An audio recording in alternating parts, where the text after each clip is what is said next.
Hey, what's going on? It's your boy BT, and I came here to talk some boxing with the thousands of True School Sports subscribers. What's going on, guys? Now, recently, Paulie Malignaggi, the Magic Man, a lot of people's favorite boxing analyst.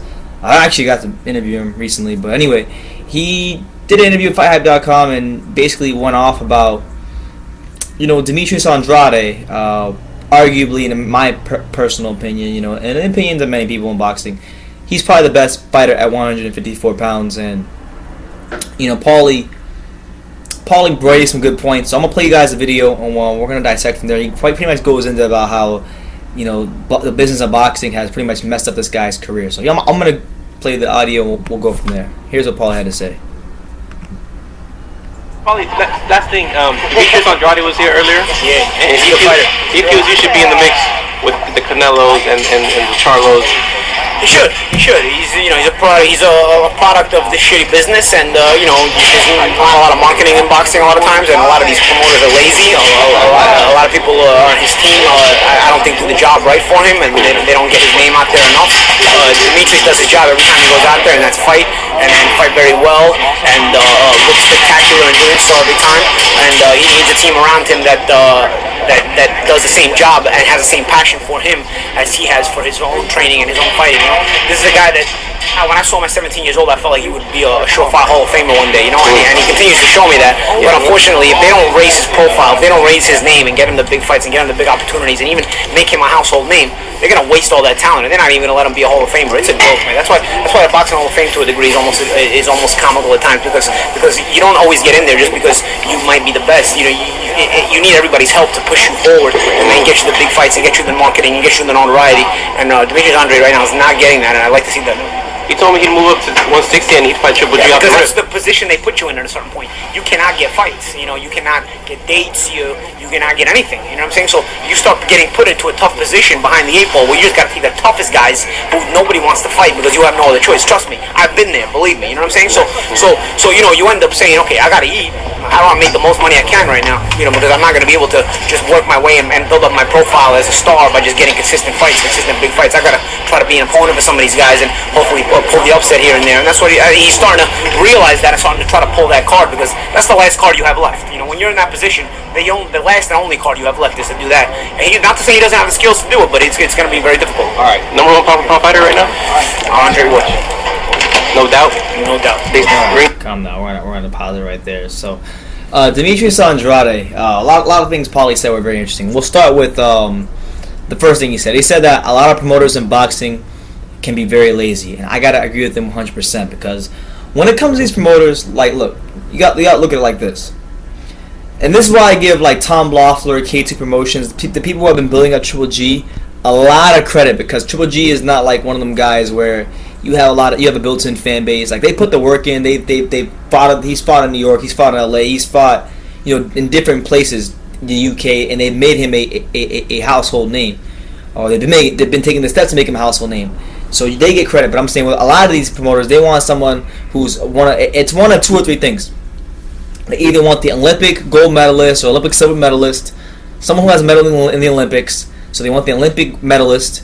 They either want that, they want the fighter from Puerto Rico and Mexico with the large fan base, or they want some ignorant, like loudmouth type of fighter who has decent skills. If you're not one of those three things, a lot of times promoters get lazy. More so the third one I said, take that away. It's more so the first two things: being an Olympian and being an Olympic medalist and being a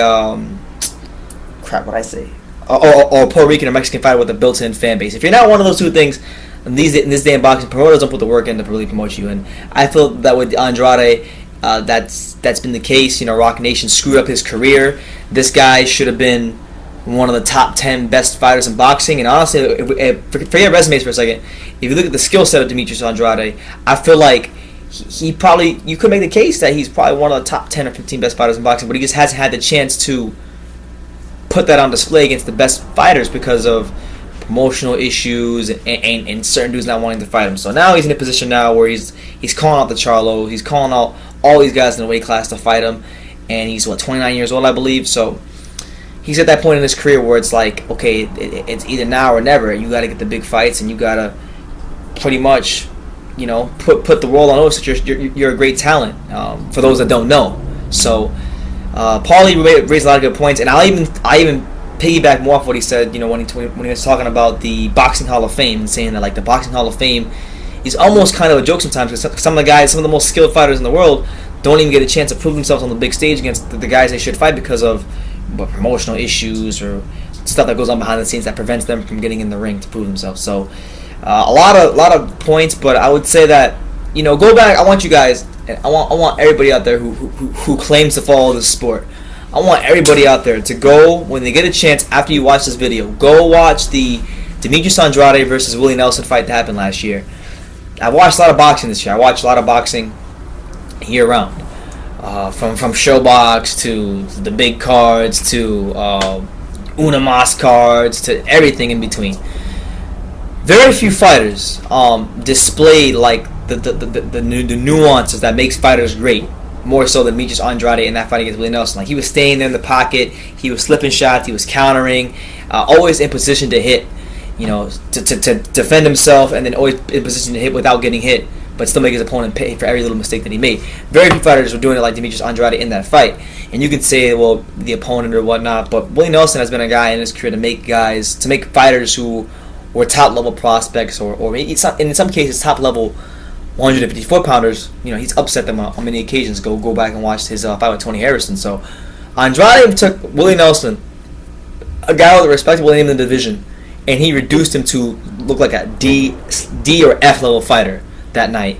And it's like when you watch that fight, when you watch how Andrade gets leverage on his counter punches, on his jabs, just anything pretty much he wants to do, he can do in the ring against the top 154 pounders in the world. And it's like when you watch that fight, when you watch any one of his fights, it's easy to see why a lot of these guys don't want to fight him. And more so than that, it's a damn shame that his career hasn't gone the way it should have gone. But there's still hope. There's still hope for Demetrius Andrade, and hopefully in 2017 he gets those fights to prove himself to the world. He's called out everybody. I would love to see him get a chance to fight Arizmendi Lara. I feel that's a fight he would definitely win. Both of them are slick southpaws who like to counterpunch, so it'd be kind of a chess match. Might not make the most entertaining fight, but it'd be one that needs to happen. So hopefully 2017 for Andrade goes better, but I think Paulie made a lot of great points in this video, and I'll leave the link for you guys down below. So it's on Fight Hype, so check that out. And let me know what you guys think. Demetrius Andrade, do you guys think he gets the big fights in 2017?